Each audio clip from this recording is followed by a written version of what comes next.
வாய் வைத்திருந்தேனோ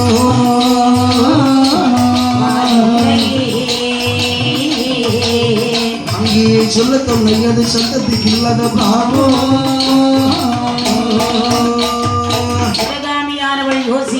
யோசிக்கிறாள் ஆதி பகவானே எனக்கு ஒரு ஆண் குழந்தை வேண்டும் என்று எல்லாவித செல்வங்களும் எந்த உயிரினுக்கு குழந்தை இல்லை என்று சொல்லி பகவானை நினைத்து வந்த பகவானுடைய அருளால் சிவகாமியானவள் 10 மாதந்திருந்து அழகான ஒரு ஆண் குழந்தை பிறந்தது. பெற்றெடுத்த குழந்தைக்கு விரிவிக்க வேண்டும் என்று சொல்லி திருக்கண்ட நட்டுவன் என்று சொல்லி வேறாமத்தை சூட்டி நீலகண்ட நட்டுவன் என்ற வேறாமத்தை சூட்டி ஒரு வண்ணமும் பொழுது வேடி வளர்த்து வருகின்றாள்.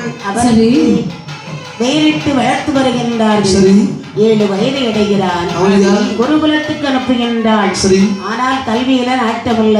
குலத்திலே முடித்திருக்கின்றான். மத்தளம் கொட்டுவதில் ஆர்வம் கொண்டான்.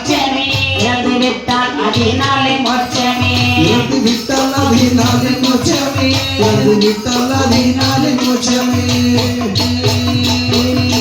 மீண்டும் சிவகாமியானவள் பகவானை நினைத்து வருந்த பகவானுடைய அருளால் 10 மாதம் நீந்து அழகான ஒரு பெண் குழந்தையை பெற்றார். பிறந்தது பெண் குழந்தை. பேரானந்தம் கொண்டாள்.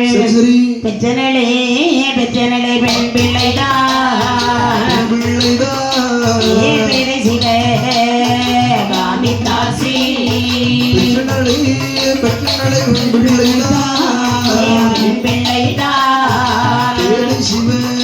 சிவகாமிதாசி குற்றார்கள் உரை முறையா மனமகிழ ஒரு முறையா முறையா மனமகிழ சித்திரம் போல் பெற்றெடுத்த சிவகாமி மரதனுக்கு சித்திரம் போல் பெற்றெடுத்த சிவகாமி மரதனுக்கு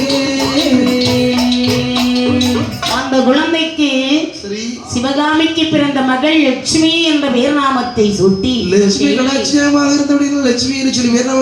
பெருமையாக வளர்த்து வருகிறாள். 7 வயதை அடைகிறாள்.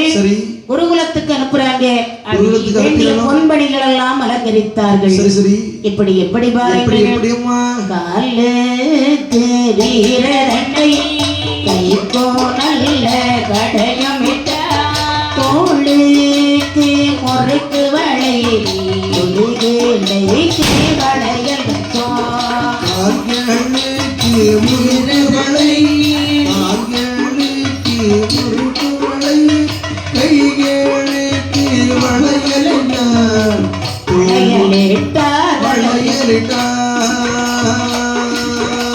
பாடு கோசிலம் புரண்டை பட்டரை ஞானத்தி பிறை பிறை கண்மலரோ உகந்த சர பணிகள் என்ன பாட கோசிலம் புரண்டை பிறை உச்சி பிறை வெற்றி பிறை உச்சி பிறை உகந்த நல்ல ஆபரணம். சபாஸ் சிறப்பு பை டம்மைடோரியம் கோமேதகம் புஷ்பராகம்